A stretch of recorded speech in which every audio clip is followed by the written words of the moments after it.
Well, hey gang, Chase here. The other day, I was checking out my friend Melissa Morley's website, and I saw that she had these really cool photos of these models and dresses, and they were floating in what looked like this infinite abyss. And I assumed that she shot all of these in a giant photography tank, so I asked her where it was, and she's like, no, I shot all of those in a $25 kiddie pool that I got off Amazon.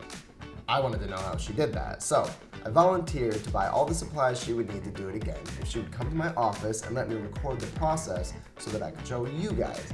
Despite the fact that the day we ended up picking turned into a freezing cold, rainy, ugly October day, we were able to get some really cool glamour shots outside.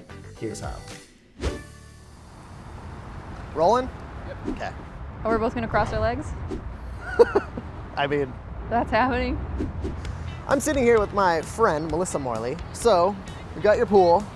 Got my We have pool. an air pump to fill it up. We've got the Oh yeah, definitely make sure you have an air pump. It's Oh my not gosh. gonna work if you don't have one. Get one that plugs into the wall so you don't have to deal with charging your batteries. Just I would say it probably took our production assistant 15-20 minutes to fill it up with an air pump. Yeah. So it's definitely necessary. yes. After that, you kind of have to think about, do you want to use the actual background of the pool itself, which this is like a white plastic. I originally shot with the black sheeting for this kind of like expansive, infinite, bottomless look. For today, I thought we would do a blue tarp surface. One thing to keep in mind when you're buying your tarps is to think about the texture.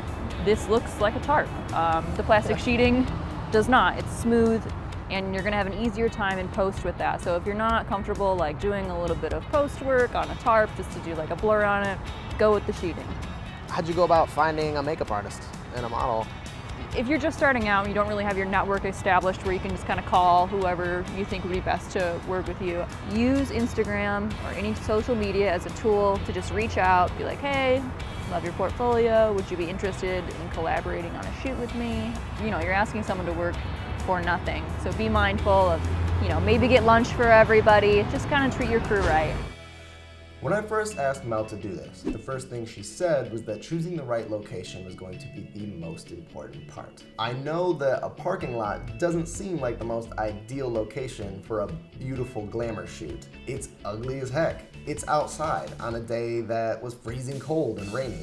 There were puddles collecting all over the parking lot that I had to physically sweep out with a broom. There were cars coming and going all day long. But that just goes to show that you can pull this shoot off almost anywhere as long as you have a few key components. We had power nearby, even though we chose not to use lights that day because it was raining. We had a place for the makeup artist to set up and a place for the model to change. We had more than enough room for the pool in a single parking spot. We had a ladder that was already just sitting in the basement, and we had arguably the most important thing, a warm water supply. One of the things to consider is where you're getting your water from. And usually you just like pull that from your hose or, well, it's cold when it comes out of your hose. If the water temperature is really cold, she's not gonna be able to move as well. She's gonna be stiff. The answer to that ended up being pretty cheap and simple. I went to the hardware store and I found this little adapter that only cost $5, and it allowed me to hook a garden hose up to our hot water line under the sink. In about 35 minutes, we had that pool filled up and it felt like a bathtub. We were ready to get shooting. We kept it really simple. Lighting, we just stuck with the natural light. That worked great. Got really like soft, even lighting. I only pulled a reflector in once just when we were doing the close-up beauty. Just because when she's like kind of dipped down in the water, because we don't have a strong light source, we're not getting that reflection off the bottom of the pool to really fill in like, you know, the under eyes. Hey Sim, can you pull her hair out just like a little? I noticed that you had the makeup artist helping you kind of wrangle her dress and hair. Yes. If you can get a stylist, get a stylist. It'll make life easier, have someone paying attention to the garments all the time. The makeup artist just pays attention to her and her hair and can help like push the sides of the pool so you can get like a nice rippling effect. Do you ever consider adding white reflection lines to maybe give the impression that there's more motion in the water? It's just selectively, so let's say you really like the shape of one that's happening over on the side, you just copy it and move it over and maybe liquefy it so it kind of changes shape a little bit.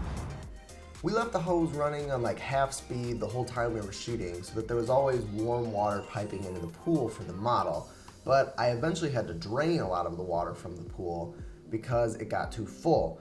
I know it looks like the model's just kind of effortlessly floating there, but it's actually pretty difficult for her to keep her head above water unless she can reach the bottom of the pool with her hand to support herself.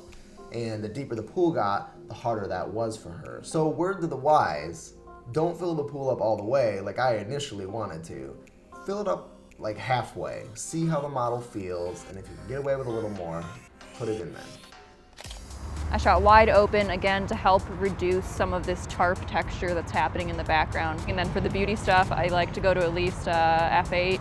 That way you're getting focus like all the way through the planes of her face. Like you'll notice in some that maybe here, like the tip of her nose isn't in focus, but her eyes are, so. Very cool. Well, the wind has picked up. It is misting again. You look very, very cold. I'm chilly. So I think we're ready to wrap things up, but thank you for coming out today. Is there any final statement you'd like to tell anyone taking on the kiddie pool shoot? If it's your first time doing a pool shoot, just keep it basic and have fun. All right, well, we certainly did that. Thank you for coming out, and thank you for watching. All right, well, we did have a lot of fun that day, and I really like seeing what Mel was able to accomplish for under 90 bucks in such a gross location. For more tutorials like this, keep an eye out on B&H's YouTube page or bhphotovideo.com. Once again, thank you for watching.